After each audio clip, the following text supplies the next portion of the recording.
Welcome. Today in front of me OnePlus Nord CE 5G, and I'll show you how to customize quick launch on this device.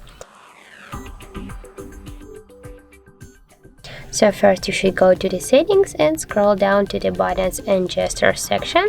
Here you'll see the two sections, and by double click to our power button we can launch the camera.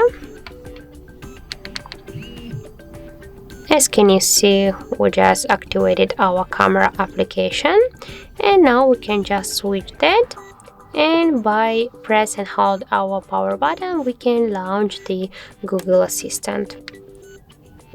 As can you see, I'm just press and hold my power key for a half of second, and I just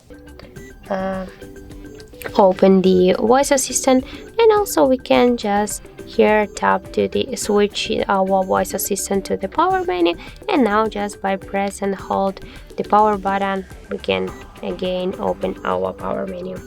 So that's how it looks. If you find this video helpful, remember to leave a like, comment and subscribe our channel.